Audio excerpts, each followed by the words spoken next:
여호수아 5장.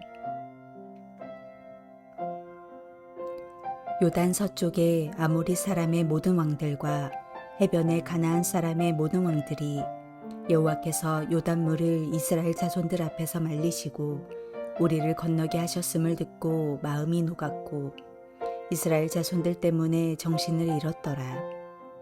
그때에 여호와께서 여호수아에게 이르시되 너는 부싯돌로 칼을 만들어 이스라엘 자손들에게 다시 할례를 행하라 하시매 여호수아가 부싯돌로 칼을 만들어 할례산에서 이스라엘 자손들에게 할례를 행하니라. 여호수아가 할례를 시행한 까닭은 이것이니 애굽에서 나온 모든 백성 중 남자 곧 모든 군사는 애굽에서 나온 후 광야길에서 죽었는데 그 나온 백성은 다 할례를 받았으나 다만 애굽에서 나온 후 광야길에서 난 자는 할례를 받지 못하였음이라.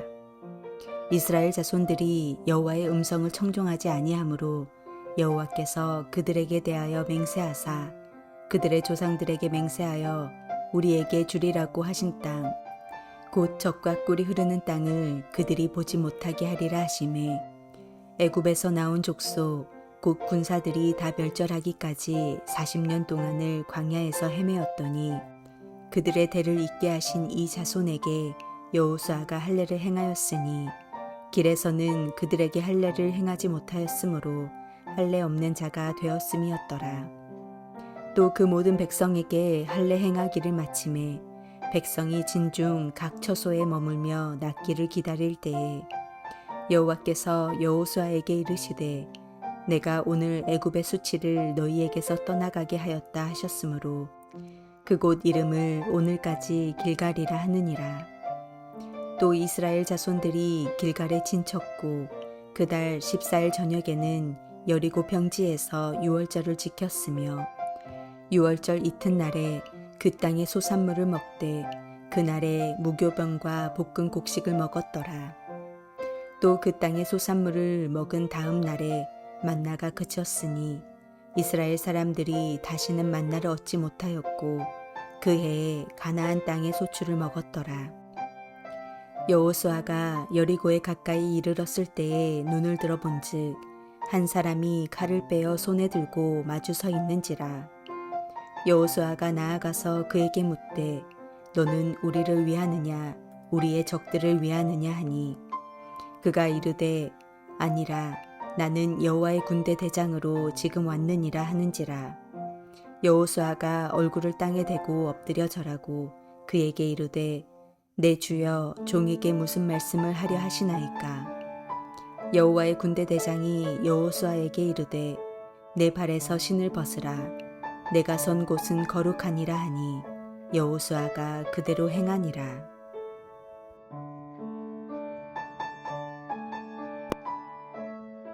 이제 이스라엘 백성들은 요단강을 건너므로써 약속의 땅인 가나안에 들어서게 됩니다. 하나님께서는 요단강을 마르게 하셔서 이스라엘 백성들을 건너게 하셨습니다. 이 일들은 신속하게 가나안 땅에 전파되었습니다. 이 소식을 들은 가나안 사람들은 두려워 마음이 녹았고 정신을 잃었습니다. 하나님께서 홍해를 가르신 이야기를 듣고 두려워했던 가나안 사람들은 동일한 방식으로 요단강을 건너게 하신 이야기를 듣고 더 큰 두려움에 빠지게 됩니다. 그래서 성문을 걸어 잠그고 전쟁을 준비하게 되었습니다. 이제 이스라엘에게 남은 사명은 임박한 전쟁에 승리하여 그 땅을 정복하는 일이었습니다. 그런데 그들은 당장 눈앞에 닥친 전쟁을 준비하는 것이 아니라 할례를 하고 유월절을 지킵니다. 다시 한번 이번 전쟁의 성격을 가르쳐주고 있는 것입니다. 이 전쟁에서의 승리 요건은 군사적인 준비에 달려있지 않고 하나님의 거룩하신 백성으로서 준비되는 것에 달려있다는 사실을 보여주고 있는 것입니다. 이스라엘 백성은 1월 14일 저녁에 40년 만에 유월절을 기념했습니다. 애굽에서 나온 지 정확히 40년이 되는 날이었습니다. 유월절 이튿날에는 가나안 땅의 소산을 먹을 수 있었고 무교봉을 먹는 무교절을 지켰습니다. 놀라운 사실은 그 땅의 소산을 먹은 다음 날에는 만나가 그쳤다는 사실입니다. 하루 일찍도 아니고 정확하게 이스라엘이 그 땅의 소산을 먹기 시작한 후에 40년을 내렸던 하나님께서는 이스라엘 백성에게만 허락하셨던 광야의 음식인 만나를 그치게 하셨습니다. 이제는 광야가 아니라 가나안으로 들어왔기 때문입니다. 이제 은혜는 저절로 주어지는 것이 아니라 그들이 믿음으로 얻고 쟁취해야 하는 것입니다. 이제 한 시대가 지나가고 새로운 시대가 도래했습니다. 이것을 할례의식과 유월절을 지킴, 그리고 만나가 그친 사건을 통해 상징적으로 보여주고 있는 것입니다. 한 세대가 죽은 것 정도가 아니라 새로운 믿음의 세대가 다시 일어나는 것을 나타내고 있는 것입니다. 그런 그들에게 먼저 하나님께서는 할례의식을 명령하십니다. 이스라엘은 굳이 요단강을 건넌 후에 할례를 행했습니다. 이유는 그동안 광야에서 할례를 행하지 못했기 때문이라고 기록하고 있습니다. 명분이야 분명하지만 그 할례의 때가 적절한지는 생각해 보아야 합니다.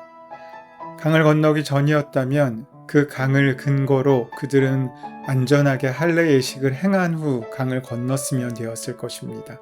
하지만 그들은 굳이 강을 건넌 후에 할례를 행합니다. 전쟁을 앞두고 수많은 적들이 둘러싸인 곳에서 할례를 받고 있는 것입니다. 도저히 현실적인 문제를 생각한다면 불가능해 보이는 하나님의 명령에 그들이 순종하고 있는 것입니다.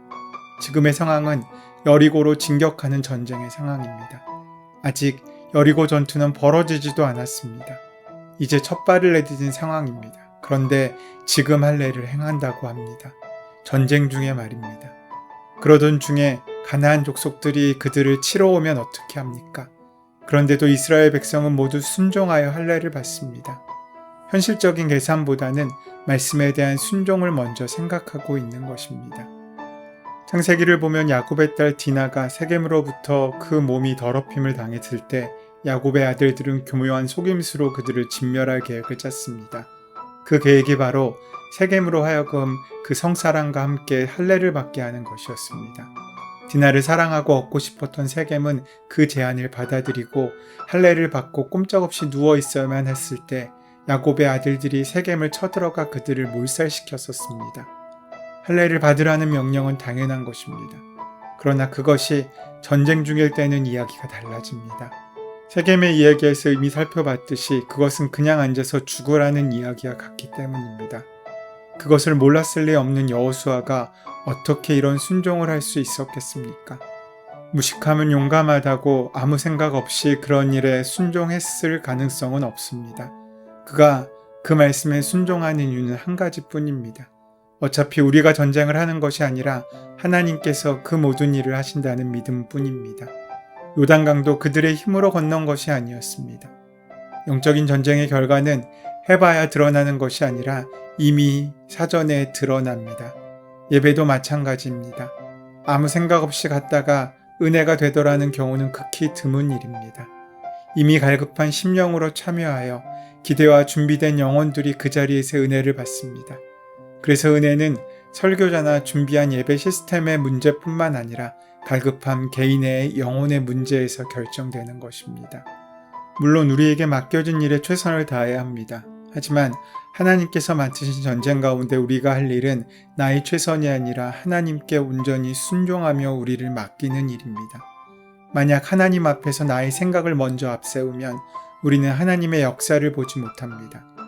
순종이라는 것은 그저 따라하는 것이 아닙니다. 나의 생각을 접어야 순종이 가능한 것입니다. 지금 할례가 우리에게 줄 어려움에 대한 그 생각과 그 염려를 버려야 할례를 통한 하나님의 계획을 따를 수 있습니다. 그리고 그들은 낫기까지 기다렸습니다. 할례는 하나님의 언약 백성의 표지입니다. 이스라엘은 할례의식을 통하여 하나님의 구별된 언약 백성이라는 사실을 다시 상기했을 것입니다. 그리고 하나님의 귀한 약속이 있다면 전쟁 전뿐만 아니라 전쟁 중이라도 그 말씀 가운데 우리가 아무것도 할 수 없는 무기력한 상황이 이른다고 할지라도 말씀에 순종한 믿음의 결과로 우리는 아무 일 없이 이기고 승리하는 은혜를 만나고 누릴 수 있게 됨을 오늘 이 사건을 통하여 우리에게 전해주고 있으신 것입니다. 오늘날 우리에게도 이 할례의식 같은 세례 예식이 허락되고 있습니다.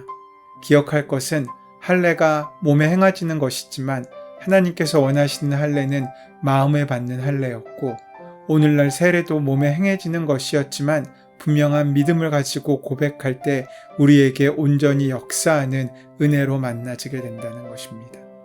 이 의식을 통해서 내가 하나님의 것입니다 라고 고백하는 것이 우리에게 필요합니다. 모든 이스라엘 백성들이 이 할례를 받음으로 하나님의 언약 자손임을 확인하고 하나님의 소유한 것을 고백하고 있는 것입니다. 그렇게 그들은 그 믿음을 결정하고 할례를 받고 유월절을 지키며 이제 하늘의 만나가 떨어지기를 기다리는 것만이 아니라 그들에게 허락된 힘과 능력을 가지고 그 땅에서 하나님의 믿음으로 살아가기로 작정한 그 마음을 결정하고 첫 싸움의 자리로 나아갑니다. 그렇게 첫 번째 성 여리고를 향해 진군하려고 할 때 난데없이 여호수아 앞에 한 사람이 그 길을 막아섭니다. 여호수아에게 나타난 그 사람은 하나님의 군대 장관이었습니다. 그는 칼을 뽑아들고 그 앞에 서 있었습니다. 누군가 앞에서 칼을 뽑아들었다는 것은 공격을 의미할 수 있습니다. 그 모습에 여호수아는 그가 적군인지 아군인지 헷갈렸을 정도입니다. 나의 편이라면 여리고 앞에 가서 나를 등지고 함께 여리고를 향하여 칼을 뽑아들어야 되지 않겠습니까? 그런데 내 앞에서 칼을 뽑아들었다는 것은 어떤 의미입니까? 아마도 여리고성을 공격하기 전 먼저 점령하고 부숴야 할 것이 있다는 사실을 우리에게 말씀해 주는 것일지도 모르겠습니다. 그것은 외부의 적이 아닌 내 안의 적들을 먼저 싸워서 이겨야 하는 것입니다. 정말 무서운 적은 외부에 있는 것이 아닙니다. 내 안에 있습니다. 남의 탓하고 있을 때가 아닙니다.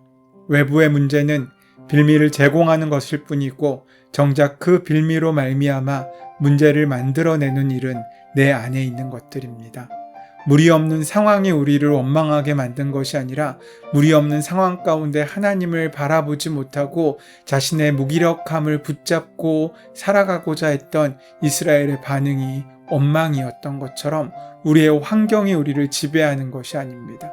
그 환경에 대한 우리의 반응이 믿음으로 결정될 때 우리는 환경에 좌우되지 않는 인생을 살 수 있게 되는 것입니다.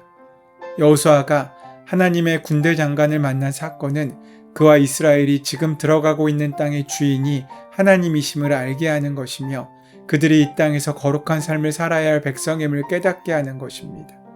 여호수아와 이스라엘 백성이 할례를 행하고 유월절을 지킨 후에 하나님의 임재를 체험했다는 것은 오늘 우리에게도 매우 큰 의미가 있습니다. 하나님의 말씀을 순종하고 사는 사람에게 베푸시는 은혜의 체험은 실로 놀라운 것입니다.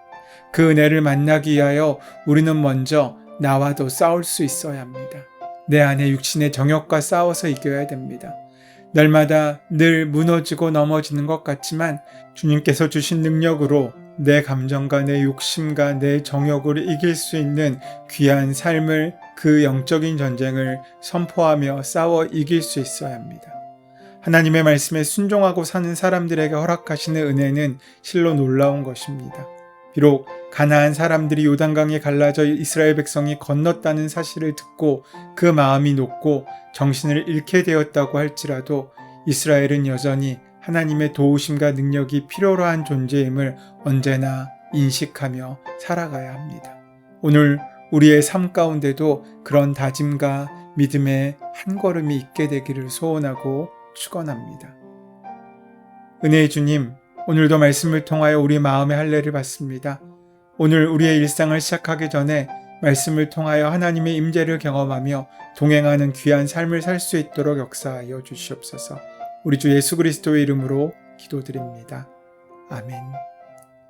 이제 오늘 허락하신 말씀이 나에게 주시는 말씀으로 만나지기 위하여 성령님의 도우심을 간구하며 말씀을 깊이 묵상하며 기도하는 시간 가지도록 하겠습니다.